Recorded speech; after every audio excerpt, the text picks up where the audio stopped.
There's no need to ease any threat from the USA. It doesn't cause me any pain.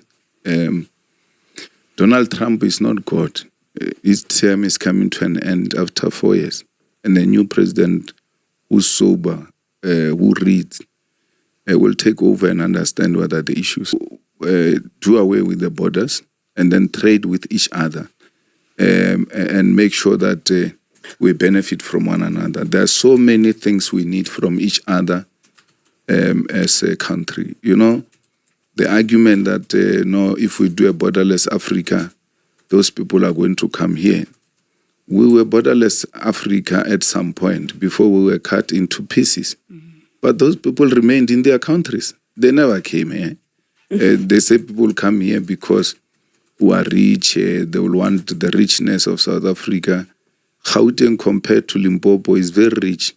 But I've not seen empty houses in Limpopo. Mm-hmm. That people are leaving Limpopo, going to stay in Gauteng because there are more greener pastures there. It is a threat to imperialism, which benefit out of the exploitation of the mineral resources of South Africa. Well, we are divided and we are being divided by the imperialist forces. Yeah. And that's why we are working towards uniting the continent so that no one causes unnecessary problems. We all speak at one. It might not happen tomorrow or in few days to come, but we have a duty to speak the language of unity everywhere else we go. Yeah. And in that way, we're fine. We're good to go. The problem is our leaders. It's not China or anything. They go and negotiate ridiculous things because they want this money now. And then they concede on the most strategic things. And you must know, in business, if I win, even if it means the other side is losing badly, it doesn't matter. Yes, here we are. Welcome and greetings, all of you brothers and sisters here on the continent, and to you who are in the diaspora. It's my hope that you're okay, you are doing well. The one who was speaking is Julius Malema, the president and commander-in-chief of Economic Freedom Fighters in South Africa, answering some questions asked by journalists during the EFF podcast interview. As you heard, brothers and sisters, Malema has hit back on the issue of Donald Trump accusing him for the issue of spreading hate speeches and calling white genocide in South Africa. But Malema said very clear that there's no evidence that there is a white genocide in South Africa. So Trump will be in power for 4 years, then he will go. So it doesn't pain him for Trump to accuse Mr. Malema. Also, Malema also insisted that Africans, we need to sing the song of unity, and that should be our language. And Malema is the one who is singing the song of United Africa. Since I know him, Malema is the only African politician who is calling for the unity of this continent. And of course, it touches the issue of borderless continent by saying that to those who are South Africans who thought that maybe with borderless continent, Africans from other parts of the continent will go to South Africa to take their jobs. It's not true.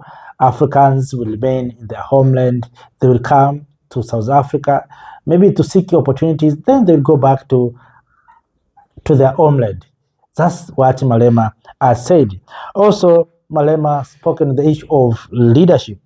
Of course, he was asked the issue of the problem. Is it true that the problem of Africa is China, is Russia, the way Western media are portraying, or European nations? Malema said, no, the problem of Africa is leaders who want to hide money in easy ways. So there's no need for us to blame China, to blame others. Of course, right now you heard stories that Chinese are taking all resources, but who invited these Chinese? It's we Africans or African leaders who are responsible to enter into agreement, bilateral agreement on behalf of we citizens. Instead, what they're doing is to sell and to corrupt our continent. So the problem is leadership. So today I would like to touch a little bit on the issue of leadership in Africa, because we have been lamenting, we have been saying leaders. Who is a leader? First of all, we must understand, Africa, we have leaders, but those who are in power, many of them are not leaders, are politicians. We have to be specific and to be clear that we have leaders, but those who are in power, many of them are not leaders, are politicians. And I'm saying this because leaders is the one who think beyond others. It's like a prophet. A leader is the one who is so bright, who can predict the future. And any leader is the one who think about the coming generation. That is a leader. But the politicians, many who we have in the continent, we have politicians, we lack leaders. Politicians always think about elections. So if you find someone who calling himself or herself a leader and thinking about election, that is not a leader.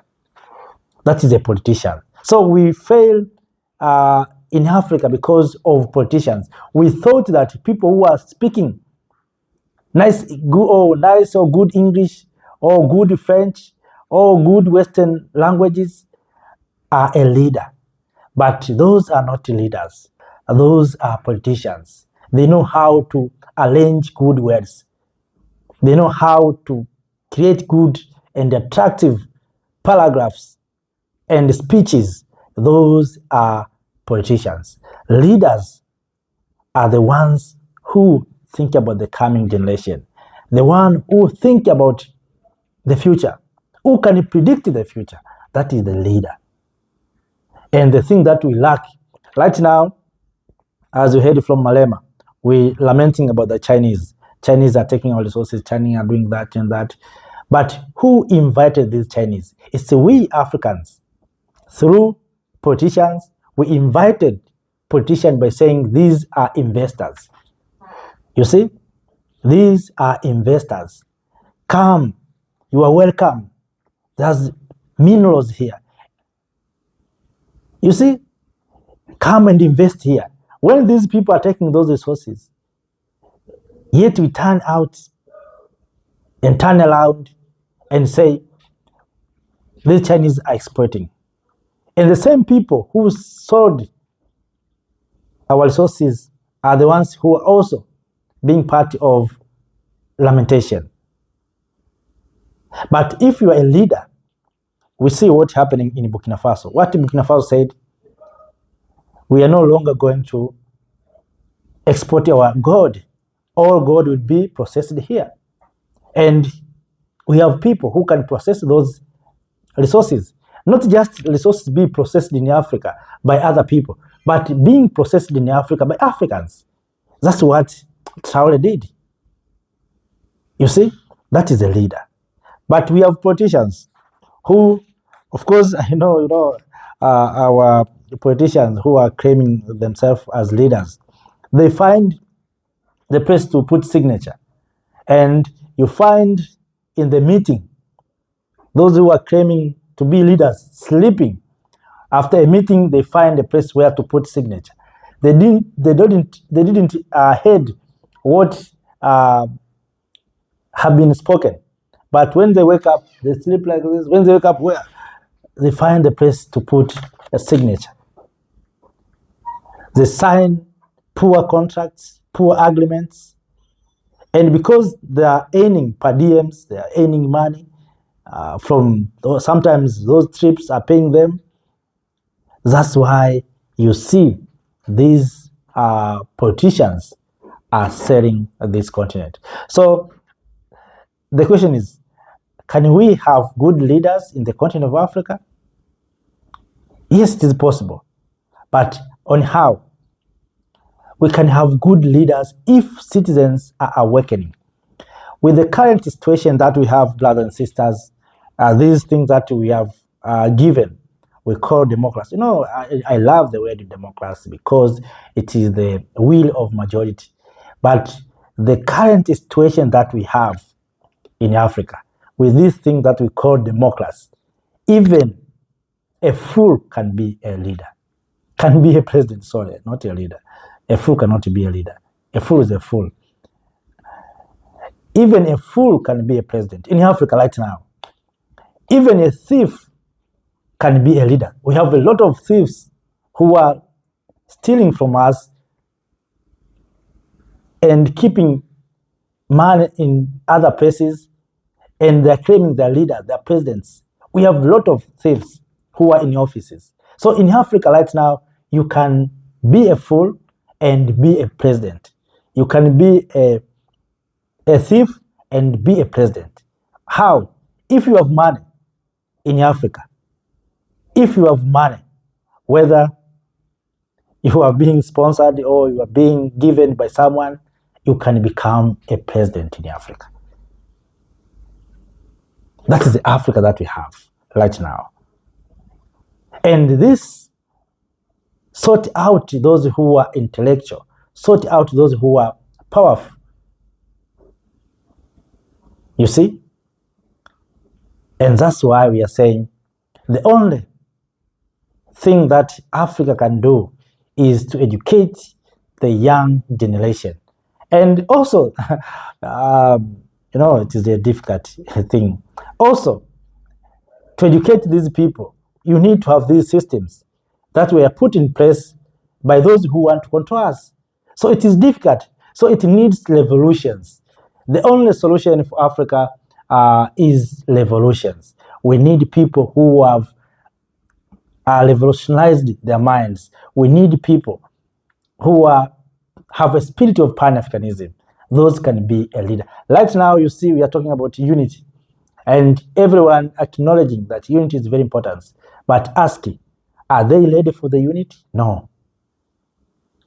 Are we going to unite? No. Why? Because we have given a system that is dividing us. And that's why Malema has said that these things will not happen. Maybe in 3 months, it will take a time, but we have to continue sharing our thoughts, trying to speak the language of unity until the coming generation will understand and see the importance of unity. I'm saying the coming generation because we, the current generation, we have done nothing. Let me tell you, we did nothing. And we are the one who claiming that we are educated, but we did nothing. Many of us. Because if you look at our founding fathers, for instance, I was reading the story of Patrice Emery Lumumba, that Lumumba, when Pan-Africanist was gathered in Accra, Ghana, Patrice Lumumba at that time, Congo was not free. But he found a way to be part of that conference. You can see that is a courage. But today we have internet, we have connectivity. Are we speaking together? But what we see is, for instance, right now you heard the story of suspending these military-led countries like Burkina, Mali, Gabon, of course. I think Gabon was released. The country of Dumbuya, Guinea, Niger. These countries were suspended from African Union activities temporarily due to unconstitutional changes. You see?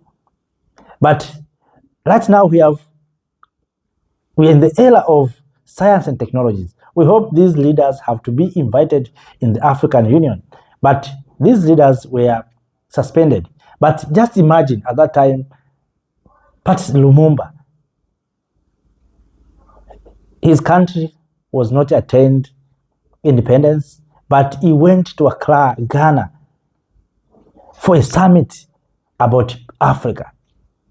Right now, we have leaders who are much interested with Europeans.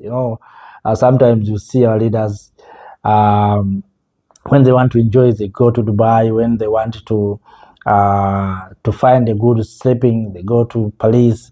When they sick, they go to India. Those are leaders that we have right now. Leaders who are not happy with their nations. And especially men. African men presidents has failed this continent. And that's why you see right now African women are doing well. African women presidents are doing very, very, very well. For instance, you know what's happening to Namibia, Tanzania there. African women are so brave. But if you come to African men, you know, one thing that I like from women, even if a woman can steal, but women feed children. But we men, we can steal from home and go to feed another family, the family of another man. And that's what we are doing right now. That we steal from our continent, we hide money in some Western countries. You see, when we die, those money, even our families don't recognize that we have maybe our father or our uncle, whatever our names, put money in several banks in Europe or in America. But women cannot do like that.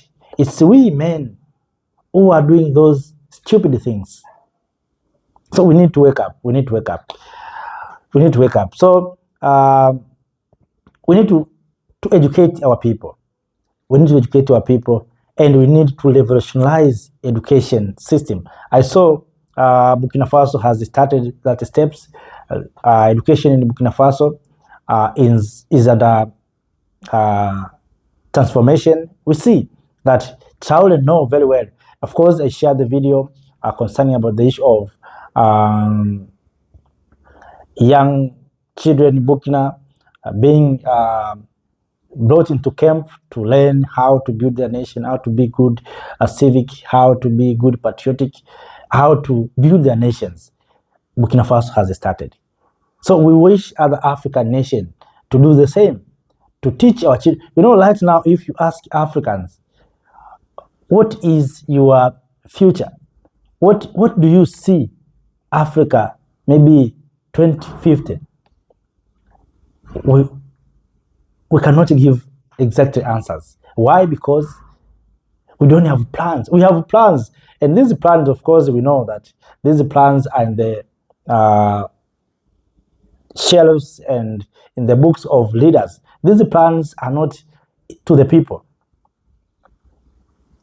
So we need to transform our education, to decolonize our education. That's maybe a good terminology. We need to decolonize our education systems. We have education systems that are preparing Africans to be job seekers. You know, in African culture or African life, there's no jobless. I'm telling you the truth. Because Africans, we have created a thing that everyone is participating. If you go to some rural areas, you can understand what I'm talking about. You find others are keeping chickens, others are keeping cows, goats, others are finding water, others are maybe securing something. Everyone is busy. But right now, we go to school, we come back, and then we sit on the sitting room, watching television, waiting to be called somewhere to go and do work or for a job. That's what we are waiting.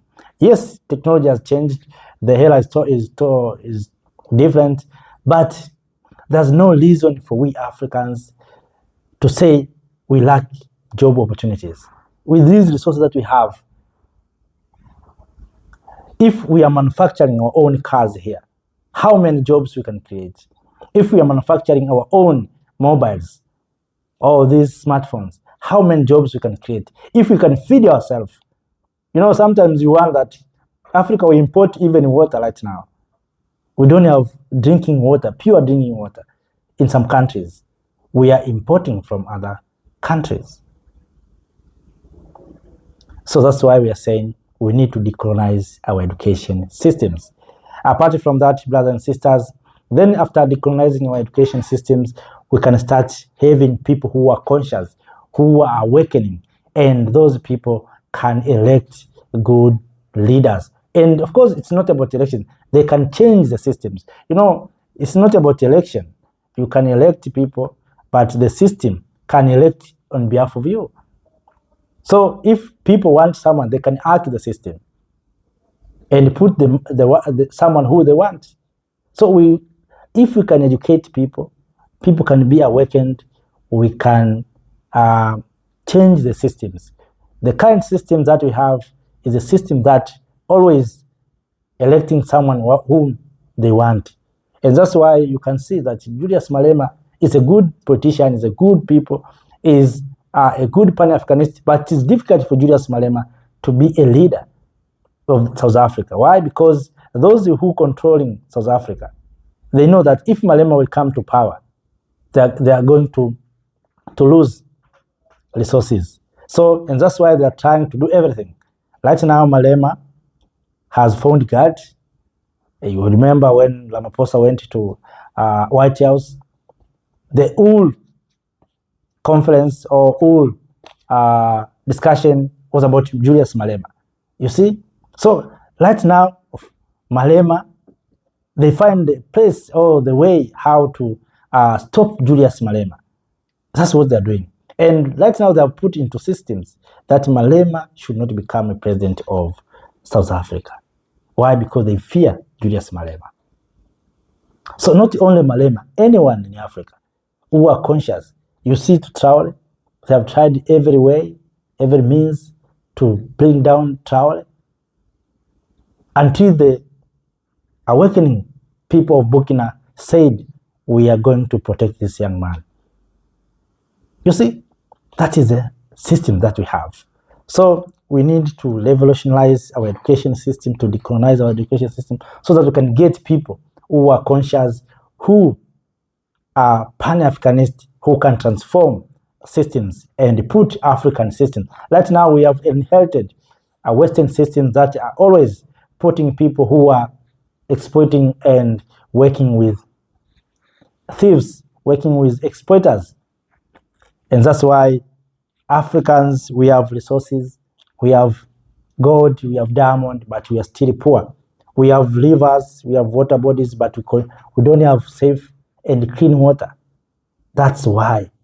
But if we have leaders, instead of having politicians, Africa can be the even. So, kings and queens, ladies and gentlemen, brothers and sisters, let us not speak for too long.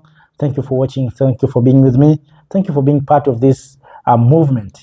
I will continue to share good news from our motherland, from our beautiful continent, Africa. So if you're new, make sure that you subscribe to join this big family of Make Africa Great. And if you've already subscribed, please make sure that you like the video and you share this video to other Africans. Thank you. Have a nice time. See you next time. Bye-bye.